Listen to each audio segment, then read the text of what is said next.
Hello friends, நம்ம இன்றைக்கி எதை பற்றி பார்க்க போனால் இலக்கிய வரப்போகிற எபிசோடில் என்ன இன்ட்ரெஸ்டிங்கான சுவாரஸ்யமான விஷயம் நடக்க போதாங்க பார்க்க போகிறோம். வாங்க வீடியோக்குள்ளே போயிடலாம்.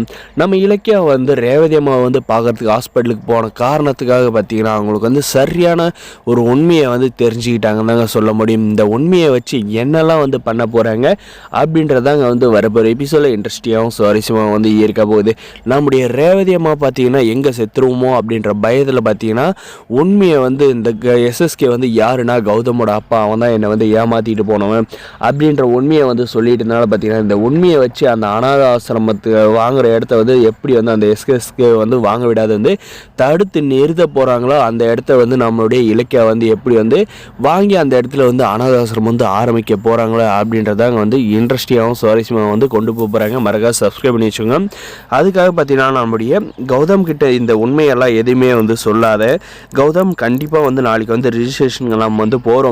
ஆனால் அந்த இடத்துல ரிஜிஸ்ட்ரேஷன் மாணிக்கத்தோட இடம் நம்ம பேரில் தான் ரிஜிஸ்ட்ரேஷன் ஆகும். அந்த எஸ்எஸ்கே பேரில் ரிஜிஸ்டர் ஆகிறதுக்கு வாய்ப்பே இல்லை அப்படின்னு சொல்லிட்டு ஒரு வீட்டிலேருந்து பார்த்தீங்கன்னா போகிறப்ப பார்த்தீங்கன்னா நம்முடைய ஜானி அம்மா கிட்ட பேசுகிறப்ப பார்த்தீங்கன்னா என்னம்மா இலக்கிய எப்படி சொல்கிற, அந்த எஸ்எஸ்கே தான் பிளான் பண்ணி அந்த இடத்து பைரவி கூட சேர்ந்துட்டு அந்த இடத்த ஒரு ரிஜிஸ்ட்ரேஷன் பண்ணுறதுக்கு ரெடி பண்ணிட்டாரு. இப்போ நீங்கள் அந்த இடத்துல போயிட்டு என்ன பண்ண போகிறீங்க, நீங்கள் எப்படி அந்த இடத்த வாங்க போகிறீங்க அப்படின்ற மாதிரி கேட்குறாங்க. கேட்டதுக்கு அந்த கவலைலாம் உங்களுக்கு வேண்டாத்த, அந்த பிரச்சனையை நாங்கள் பார்த்துக்கிறோம். என்ன கௌதம் என்ன சொல்கிற அப்படின்ற மாதிரி கேட்குறப்ப பார்த்தீங்கன்னா எனக்குமே தெரியல ஜானும், இலக்கியா தான் இவ்வளோ தைரியம் கொடுத்து கூப்பிட்டு போகிறா, போயிட்டு பார்க்குறேங்க, வந்தால் மழை போனால் மயிருன்ட்டு போக வேண்டியதுதான், போயிட்டு பார்க்குறோம் அப்படின்னு சொல்லிட்டு ஆசீர்வாதம் நம்முடைய ஜானகியில் வாங்குறாங்க. வாங்கிட்டு நீங்கள் நினச்சது கண்டிப்பாக நிறைவேறும். நீங்கள் அடுத்தவங்க சொத்துக்கு ஆசைப்படல, ஒரு நல்ல விஷயத்துக்காக தான் அந்த இடத்த வாங்கணும்னு நினைக்கிறீங்க. அதனால் நீங்கள் நினைச்சது கண்டிப்பாக நடந்தே ஆகும் அப்படின்னு சொல்லி ஆசீர்வாதம் பண்ணுறாங்க. ஆசீர்வாதம் பண்ணிட்டு இருக்கிறப்பே பார்த்தீங்கன்னா ஒரு பெருச்சாளி ஒன்று வருதுங்க. அந்த பெருச்சாளி பார்த்தீங்கன்னா சும்மா குடுகுடுன்னு மாடியிலேருந்து உருண்டுக்கிட்டு வருதுங்க. அது யாருன்னு பார்த்தீங்கன்னா இந்த பைரவி தாங்க.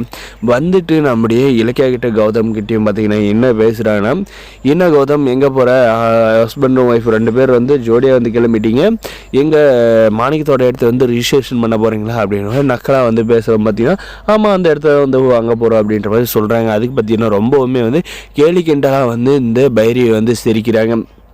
சரிங்க, உங்களுடைய சிரிப்புகள்லாம் கூடிய சீக்கிரம் நான் முடிவு கட்டுறேன், சேலஞ்சில் நாங்கள் ஜெயிச்சு காட்டுறோம் அப்படின்ற மாதிரி நம்முடைய இலக்கிய மனசுக்குள்ளே நினச்சிக்கிட்டு இருக்காங்க. இதுக்கப்புறம் பார்த்தீங்கன்னா இந்த பைரவி என்ன தான் நீங்கள் தலைக்கில் இந்த ஜிகர்தண்டாவே குடித்தாலையும் வேலைக்கே ஆகாது அப்படின்ற மாதிரி சொன்னாலையும் நம்ம இலக்கியாவும் கௌதம் பார்த்தீங்கன்னா மனசை தளர விடாத போகிறாங்க. அந்த இடத்துல என்ன நடக்க போகுதுன்னே தெரியாத இந்த பைரவி இப்படி பேசிகிட்டு இருக்காங்க.